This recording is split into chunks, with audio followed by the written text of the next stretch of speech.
എൻ്റെ പേര് രാരിമോൾ. ഞാൻ മറയൂരിൽ താമസിക്കുന്നത്, മറയൂരിൽ നിന്ന് വരുന്നു. എൻ്റെ പേര് സുബിത ബാജൻ. ഞാൻ ഇരിങ്ങാലക്കുടയിൽ നിന്നാണ് വരുന്നത്. എന്താ ചെയ്യുന്നത്? ഞാൻ ഡെന്റൽ അസിസ്റ്റന്റ് ആണ്. ഞാൻ അംഗൻവാടി ടീച്ചറാണ്. പിന്നെ അതുകൂടാതെ ആയുഷിന്റെ വെൽനസ് ഉൽപ്പന്നങ്ങളിലും വർക്ക് ചെയ്യുന്നു, കേന്ദ്ര സർക്കാരിന്റെ. അപ്പൊ എങ്ങനെയാണ് ഈ യുവാക്കൾ എന്ന സിനിമയുടെ ഭാഗമായത്? യുവാക്കൾ എന്ന സിനിമയുടെ ഭാഗമായെന്ന് വെച്ച് കഴിഞ്ഞാൽ എൻ്റെ ആൻറ്റിയുടെ മോൻ, അച്ഛൻ്റെ പെങ്ങയുടെ മോനാണ് ശരിക്കും പറഞ്ഞാൽ ഈ ഒരു അവസരത്തിലേക്ക് ഞങ്ങളെ കൊണ്ടുവന്നത്. അപ്പം ഞങ്ങൾ മറയൂരായതുകൊണ്ട് ഞങ്ങൾക്ക് അവിടെ നല്ല എന്താ പറയുക ഫിലിം ലൊക്കേഷനൊക്കെ ഉള്ള സ്ഥലമാണ്. അപ്പോൾ ഈ ഡയറക്ടർ സാറിനെയും കൂട്ടിക്കൊണ്ട് മറയൂർ വന്ന് ലൊക്കേഷൻ കണ്ടു. അപ്പം അങ്ങനെ കാണാനായിട്ട് ഈ ലൊക്കേഷൻ കാണിക്കാനായിട്ട് പോയത് ഞാനും കൂടെ കൂടിയിട്ടാണ്. വേറെ ഒരാളെ അവിടെ പറഞ്ഞു വിടാൻ അന്നേരം എനിക്ക് കിട്ടിയില്ല. അപ്പം ഇല്ല അപ്പോൾ ഇല്ല, അങ്ങനെയൊന്നുമില്ല. അപ്പം ആൻറ്റിയുടെ മോൻ വന്നത് കൊണ്ട് ഞാൻ അവനെ കൂടെ ചേർത്തിട്ട് ഈ ലൊക്കേഷൻ കാണിക്കാൻ പോയതാണ്. അപ്പം അങ്ങനെ പോയ സമയത്ത് ഡയറക്ടർ സാറിന് എൻ്റെ ഹൈറ്റൊക്കെ കണ്ടു കഴിഞ്ഞപ്പോഴത്തേക്ക് ഒരു പോലീസ് സ്റ്റേഷൻ അങ്ങനെ എന്ന് ഞാൻ വിചാരിക്കുക. അപ്പം അങ്ങനെ പിന്നീട് ആൻറ്റിയുടെ മോൻ്റെ അടുത്ത് പറഞ്ഞു വിട്ടു, ഇങ്ങനൊരു ചാൻസ് ഉണ്ട്, താല്പര്യം ഉണ്ടോ എന്ന് ചോദിച്ചു. അപ്പം പോലീസ് സ്റ്റേഷൻ എന്ന് പറഞ്ഞപ്പോൾ എനിക്ക് ഇൻട്രസ്റ്റിംഗ് ഉള്ളൊരു ക്യാരക്ടറായിരുന്നു. അപ്പം ഞാൻ ഓക്കെ പറഞ്ഞു. ഞാൻ പോലീസിൻ്റെ ഇൻ്റർവ്യൂവിനൊക്കെ പങ്കെടുത്തിട്ടുണ്ട്. അതിനൊക്കെ പോയി പങ്കെടുത്ത് അങ്ങനെ പോലീസിലേക്ക് വരണം എന്നൊരു ആഗ്രഹമൊക്കെ ഉണ്ടായിരുന്നു പണ്ട് ചെറുപ്പത്തിലെ. അപ്പം ആ ഒരു ആഗ്രഹം കിടന്നുകൊണ്ടായിരിക്കാം പെട്ടെന്ന് ഞാനത് ഓക്കെ പറഞ്ഞു, വേറൊന്നും ചോദിച്ചില്ല. അതെ അതെ, അടിപൊളിയായിരുന്നു. അതെ അതെ അതെ, ആ ഒരു ആഗ്രഹം കിടന്നുകൊണ്ടായിരിക്കും ഒരു പക്ഷേ ഇങ്ങനെ ഒരു അവസരം കിട്ടിയത്. ഞാൻ എൻ്റെ ഒരു ഫ്രണ്ട് വഴിയാണ് വന്നത്. ഞാൻ മുന്നും മൂവിലൊക്കെ ഉണ്ട്. ഞാൻ 2018 ടീച്ചറായിട്ട് അഭിനയിച്ചിട്ടുണ്ട്. പിന്നെ ഹോസ്റ്റലർ അബ്രാഹത്തിലൊക്കെ ഉണ്ടായിട്ടുണ്ട്. ചെറിയ ചെറിയ റോളൊക്കെ ഉണ്ടായിട്ടുണ്ട് അതിൽ. പിന്നെ ഇതിൽ ഒരു നെഗറ്റീവ് ക്യാരക്ടറാണ്. നല്ലൊരു എക്സ്പീരിയൻസ് ആണ്. ജീവിതത്തിൽ നെഗറ്റീവ് അല്ല, നല്ലൊരു എക്സ്പീരിയൻസ് ആണ് ഈ മൂവിയിൽ ഞങ്ങൾക്ക് കിട്ടിയേക്കുന്നത്. നല്ല ക്യാരക്ടറാണ്. അത് നിങ്ങൾ കണ്ട് അഭിപ്രായം പറയണം. പിന്നെ അതില് ടീച്ചറായിട്ടാണ് ഒരെണ്ണത്തില് റിപ്പോർട്ടറായിട്ടാണ് 2018 അതില് ടീച്ചറായിട്ട്. അതില് ഒരു റിപ്പോർട്ടറായിട്ടാണ്. കുഴപ്പമില്ല. യുവാക്കൾ മൂവില് നല്ല ഒരു എക്സ്പീരിയൻസ് ആണ്. എത്രയും പെട്ടെന്ന് നമ്മളത് നമ്മൾ ഒരു ടീമായിട്ട് ചെയ്യുന്ന ഒരു മൂവിയാണ്. അപ്പൊ എത്രയും പെട്ടെന്ന് അത് പുറത്തു വരും. നമുക്കിപ്പോ നിങ്ങളെല്ലാവരും കണ്ട് അതിന്റെ അഭിപ്രായം കാര്യങ്ങളും പറയണം, നമുക്ക് സപ്പോർട്ട് ചെയ്യണം. അല്ല നമുക്ക് അത് നമ്മള് സസ്പെൻഡ് ആണ് പറയാം.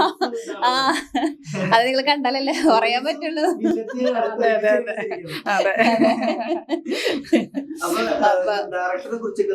ഡയറക്ടർ പൊളിയാണ്, അടിപൊളിയാ.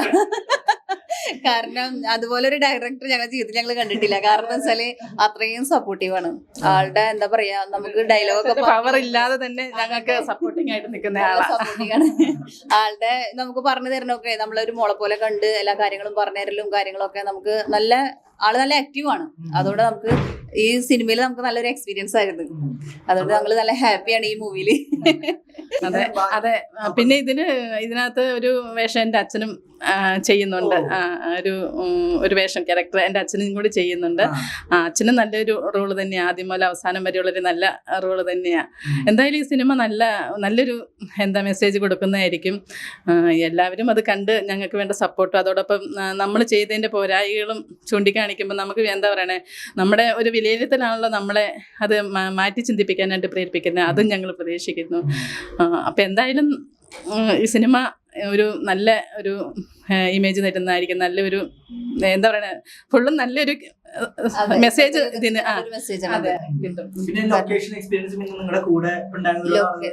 ഒരുപാട് ആൾക്കാരുണ്ടായിരുന്നു. നമുക്ക് നല്ല സപ്പോർട്ടീവ് ആയിട്ട് എല്ലാവരും നമുക്ക് ഇന്ന് ഒരു കുഴപ്പം നമുക്ക് ഈ മൂവിൽ വന്നിട്ട് ഒരു പ്രശ്നം ഇത് നമുക്ക് ഉണ്ടായിട്ടില്ല. നമുക്ക് നല്ലൊരു സപ്പോർട്ടീവ് ആയിട്ടാണ് ഉണ്ടായിരിക്കുന്നത്. എല്ലാം ഇപ്പൊ നമ്മളിവിടെ എത്തണമെന്നുണ്ടെങ്കിൽ പോലും നമുക്ക് നമ്മളിവിടെ എത്താനുള്ള അറേഞ്ച്മെന്റ് വരെ ചെയ്തു തരുന്നവരാണ്. നമുക്ക് ഒരു ബുദ്ധിമുട്ടിലാണ് നമ്മൾ ലൊക്കേഷനിൽ എത്തുന്നത്. അത്രയും ഇതാണ്. കാരണം ഞാനൊക്കെ ഇത്രയും ദൂരം നിന്ന് വരുന്നതല്ലേ. അപ്പൊ അതുകൊണ്ട് ഇരിങ്ങാലക്കുടയാണ്. അപ്പം നമ്മൾ ഏത് പാതിരാത്രി ആയാലും നമ്മളെ വീട്ടിൽ കൊണ്ടുവന്നാക്കും നല്ല സേഫ് ആയിട്ട്. എല്ലാ കാര്യങ്ങളും നല്ല ഇതാണ്. അതുകൊണ്ട് നമുക്ക് നല്ലൊരു എക്സ്പീരിയൻസ് ആണ് ഈ മൂവി നമുക്ക് കിട്ടിയേക്കുന്നത്. അതുപോലെ അത് തന്നെ നല്ല കുറേ ഫ്രണ്ട്സ് എന്ന് വെച്ച് കഴിഞ്ഞാൽ നമ്മുടെ കുടുംബത്തിലേക്ക് ചെല്ലുന്നല്ലേ, അല്ലെങ്കിൽ നമ്മുടെ ഒരു ഫാമിലിയിലേക്ക് ചെല്ലുന്നല്ലേ. നമുക്ക് യാതൊരുവിധ ടെൻഷനും ഇല്ല. നമ്മൾ വൈകിപ്പോയാലും നമുക്ക് അങ്ങനെയുള്ള പ്രശ്നങ്ങളില്ല.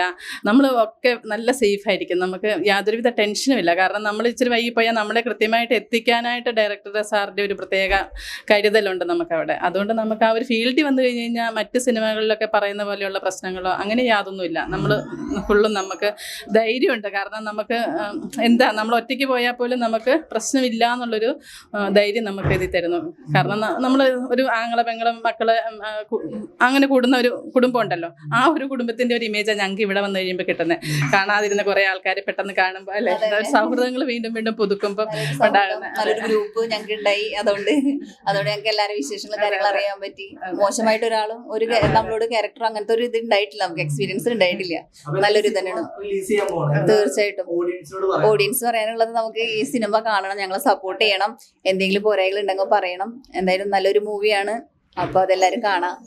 അതെ അതെ, അത് തന്നെയാണ്. എല്ലാവരും കാണുക, വേണ്ട സപ്പോർട്ടുകൾ ചെയ്യുക. കാരണം നല്ല രീതിയിൽ നമുക്കത് ഒരു എന്താ പറയുക, ഞങ്ങളുടെയൊക്കെ ആദ്യത്തെ പടിപടിയായിട്ട് കയറുന്ന ഒരു ഫസ്റ്റ് സ്റ്റെപ്പ് എന്നും കൂടെ വേണമെങ്കിൽ പറയാം. അപ്പം ആ രീതിയിൽ അങ്ങനെ തുടർന്ന് വെച്ച് കഴിഞ്ഞാൽ ഭാഗ്യം കൊണ്ട് കിട്ടിയ വേഷം. പക്ഷെ ഞാനത് എന്താ പറയണേ, ഇപ്പം നമുക്ക് ഈ ഒരു ഫീൽഡിൽ വന്നു കഴിഞ്ഞപ്പോഴത്തേക്കും നമുക്കത് കൂടുതലായിട്ട് ചെയ്യണം എന്നുള്ളതല്ല, നമുക്ക് വേറെ പ്രശ്നങ്ങളൊന്നുമില്ല. സൈഡായിട്ട് നമുക്ക് മറ്റ് പ്രശ്നങ്ങളില്ലാത്തതുകൊണ്ട് വേണമെങ്കിൽ കണ്ടിന്യൂ ചെയ്യാം, ഇല്ലെങ്കിൽ സ്റ്റോപ്പ് ചെയ്യണമെങ്കിൽ സ്റ്റോപ്പ് ചെയ്യാം. അങ്ങനെ നമുക്കത് ചെയ്യാം. ഒരു എന്ന് വെച്ച് കഴിഞ്ഞാൽ നമുക്ക് ആ ഫീൽഡിൽ ഇവിടെ നമുക്ക് യാതൊരുവിധ പ്രശ്നങ്ങളും ഇല്ലാത്തത് കൊണ്ട് ഇങ്ങനത്തെ ഫീൽഡിൽ പോയി അങ്ങനെ ഇങ്ങനെയാണ്. പക്ഷെ അങ്ങനെ ഒന്നുമില്ല. അത് ഈ ഫീൽഡിൽ വന്ന് നോക്കണം, വന്നാലേ അറിയാൻ പറ്റുള്ളൂ. പലരും പറയും ഫിലിം ഫീൽഡിൽ പോയി അങ്ങനെയാണ് ഇങ്ങനെയാണ്, പക്ഷെ അങ്ങനത്തെ ഒരു ഇതുമില്ല. അത് നമ്മൾ ഈ ഫീൽഡിൽ വന്നാലേ നമുക്കത് അറിയാൻ പറ്റുള്ളൂ. പക്ഷെ പുറത്തു നിന്ന് കാണുന്നവർക്ക് അത് പറയാൻ പറ്റില്ല. ഇപ്പൊ പുതിയതൊന്നുമില്ല, ഇതാണ് ഇറങ്ങാനുള്ളത്. അപ്പൊ ശരി, okay, thank you. Okay, thank you.